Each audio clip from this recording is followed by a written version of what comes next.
Hi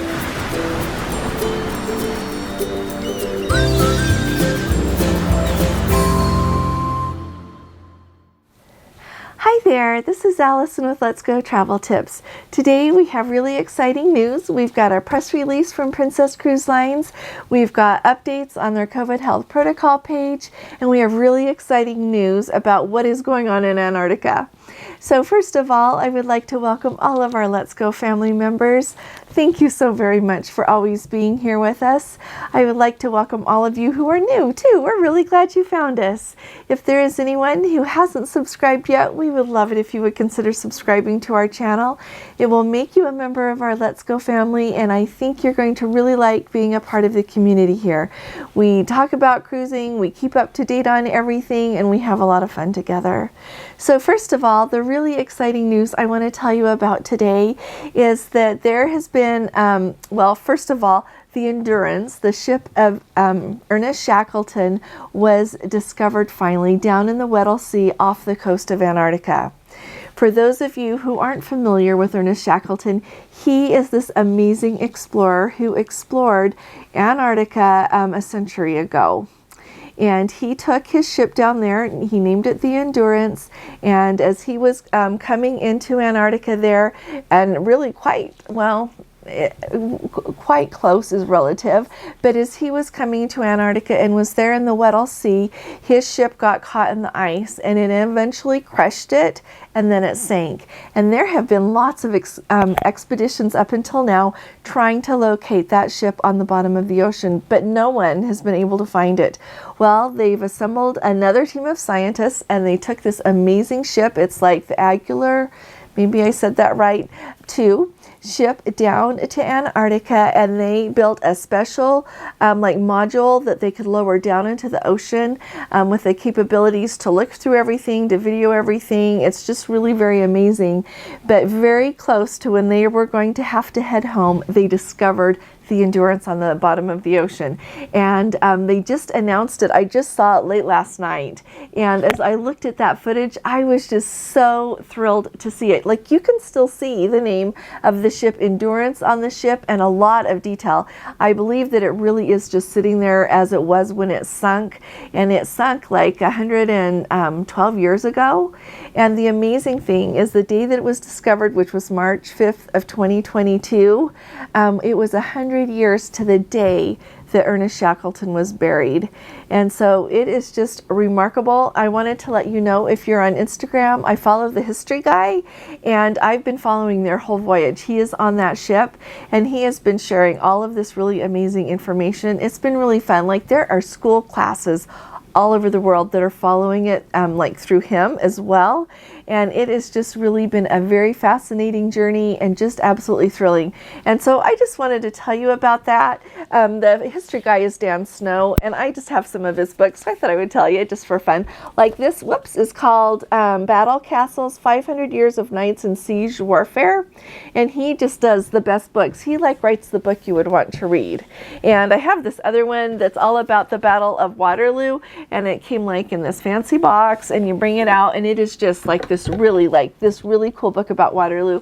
You don't have to worry about reading those unless you want to, but I just thought I would recommend what I have really enjoyed. But he is, like I said, on this voyage, and I hope that he writes more about it because it's just extraordinary.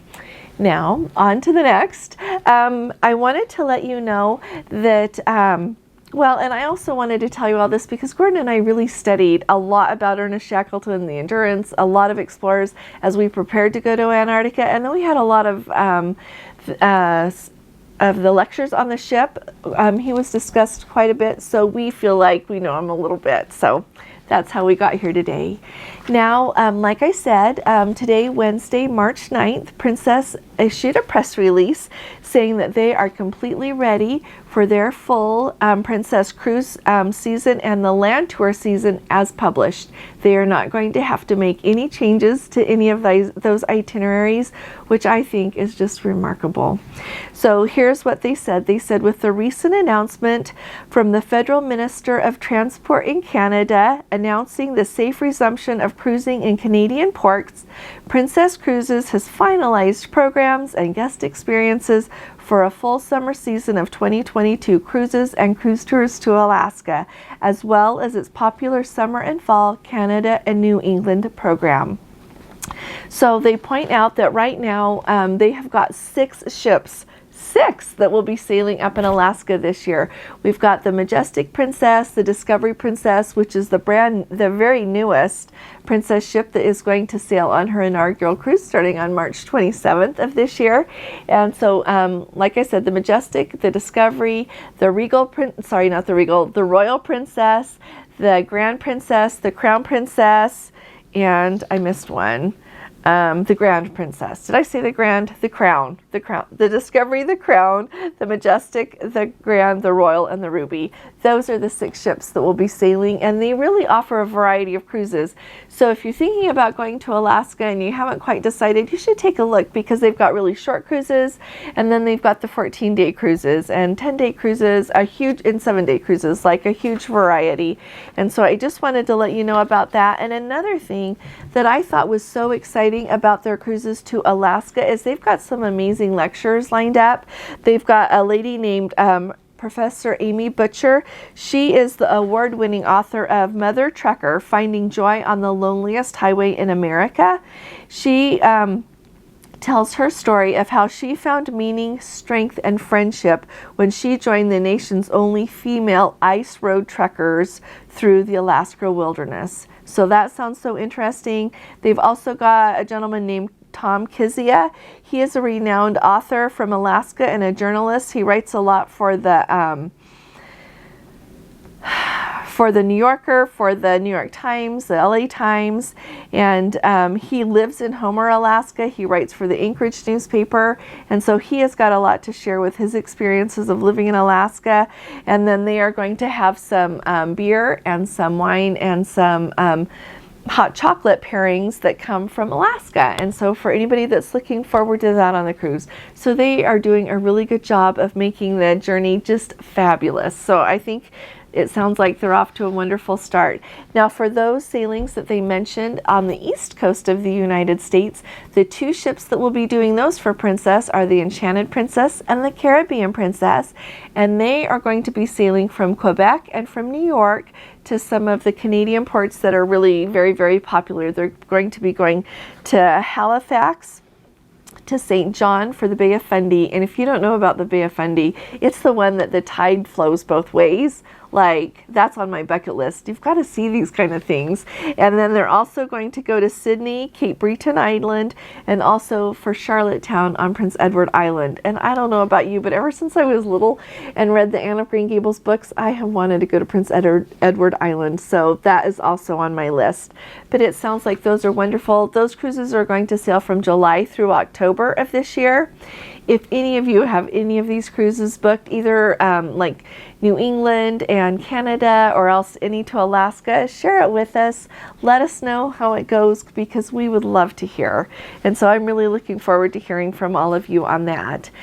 Now, the next thing that we need to talk about is really important, that they have updated their COVID health protocols on the Princess website. I want to say that Princess announced that they are still working on what their protocols are going to be for sailings from Canada and from Europe this year, and so we don't have those exact protocols yet. They did say they will be notifying people, though, who are booked on those cruises. So if any of you have any of those Alaska cruises booked, or any of the various cruises in Europe for this summer, and you hear anything from Princess, will you please let me know? Because I would really like to know myself, but then I can also get the word out to anyone, because some people really like to know, and I understand this completely. They really want to know what the protocols are going to be before they commit to booking a cruise. And so that will help a lot of people as we consider that.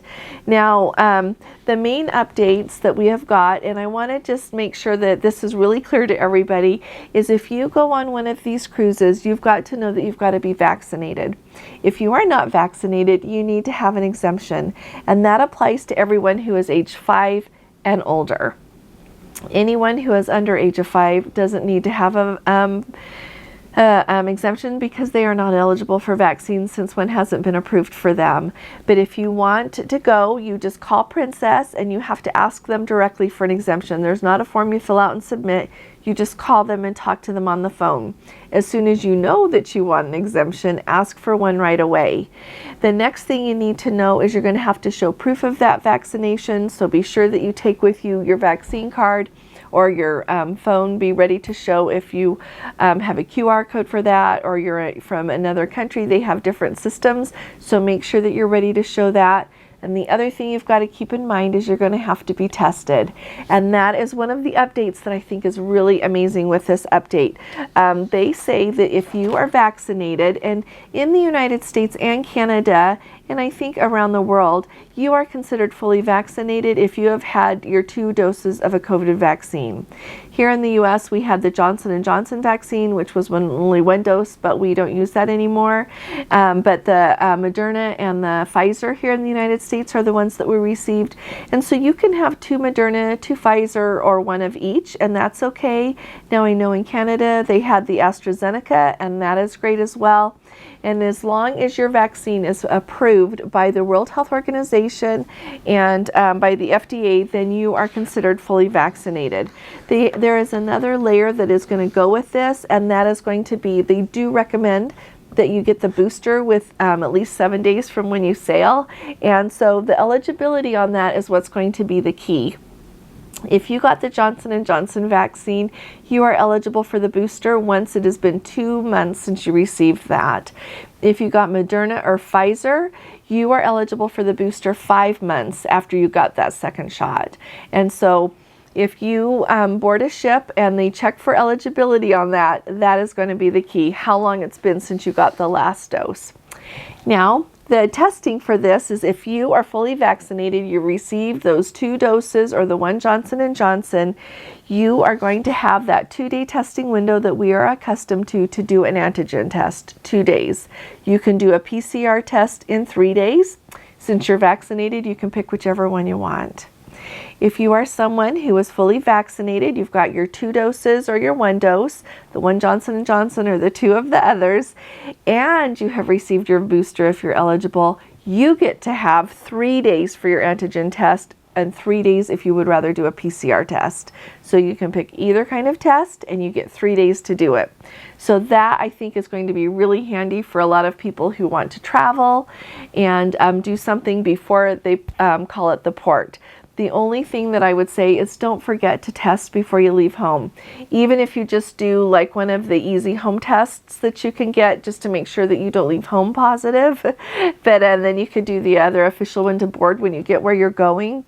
But this is really, I think, going to be really handy. Now, keep in mind that Canada is still saying that 1-day antigen test window. So keep that in mind so we can plan for that.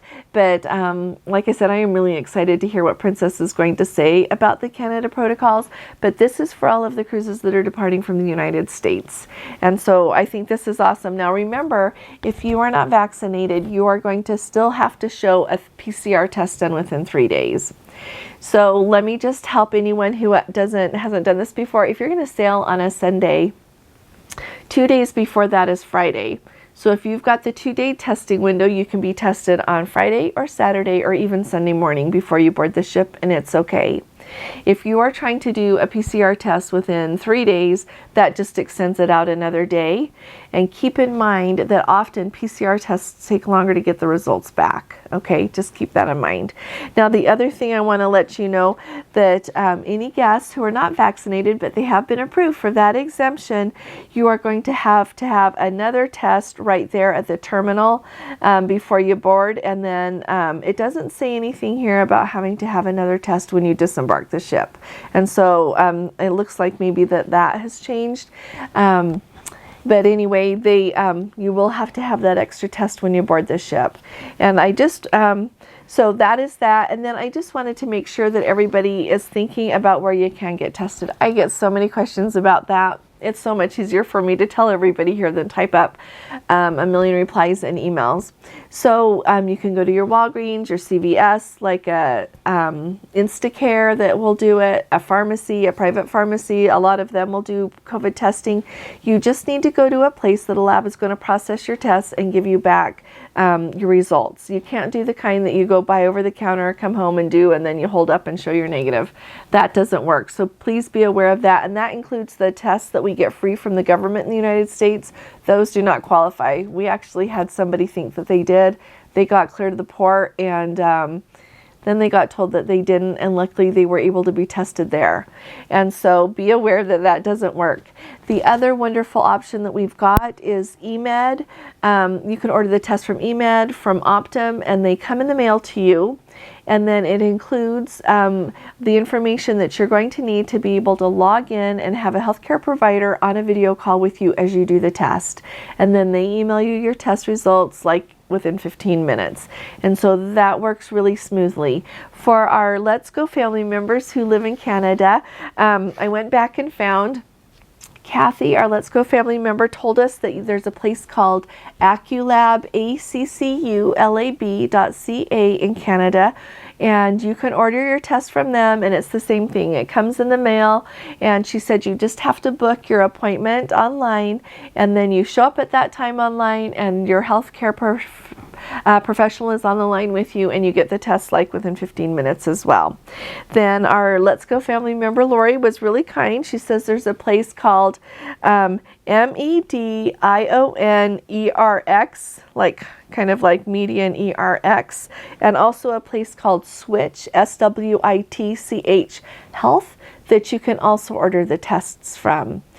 And so those are all really great options. Another really good option is the option that Princess has right now if you're flying out of Los Angeles or San Francisco or Fort Lauderdale, at least through May 31st at least, you're going to be able to use DocGo, DocGo.com. You just go on that website, fill it out, schedule a time for a test based on what time you are going to want to get to the port there, a little before your embarkation time, and you are tested actually right at the port where you're going to board the ship. When you go onto that website, you actually have to select which ship you're going to be on that certain day in that port. So that way they can find you. And if you're from Canada, you just put in the address and zip code for the port address. It gives you the port address. As you select it, you just put that in because they don't accept the Canadian addresses, but they do accept that. And so that'll just make it so that you've got an appointment and you can be tested right before you board the ship. So those are all really good options. The last thing I want to let you know about is Princess has an option called Radius, RADEAS, that you can order your, it's the same test you get from Optum and from eMed. You can order those, and you also do them. Now, I've not, like with a healthcare provider on the line, I've not heard good reviews from those for people that live in the United States, but I have had 2 people in our Let's Go family that live in Canada contact me and say they let them order them and pay for them living in Canada and have them shipped to the hotel that they are going to be staying at in the United States so that when they arrived, they could do the test there to have to board the ship. So that's just another option for everyone. So I just was hoping that this would really help. The other really important things that you have got to know is that like we know, masks are no longer required everywhere on the ship, but they are required in certain places. And based on what I'm hearing from some of our Let's Go family members, it might vary a little bit by ship, by what they're requiring. But either way, you can go ahead and know that you don't have to wear a mask all the time, but there are certain areas of the ship that you're going to have to wear your mask. There are also certain ports. I think a lot of ports are making people wear masks, and that is just the rule of the location you're visiting, and so you might have to wear your mask in quite a few places. And then also there are still places that even if you're vaccinated, you're going to have to be on a Princess excursion to be able to get off of the ship. And let's see, what did I do with my list with those? Let me find it here super fast for you. I know that it's Gatun Lake in Panama. It's, there we are, Bridgetown, Barbados, Rousseau, Dominica, and Castries in St. Lucia. And I have recently heard from people in Barbados and St. Lucia that indeed, if you want to get out of the port area, you have to book an excursion.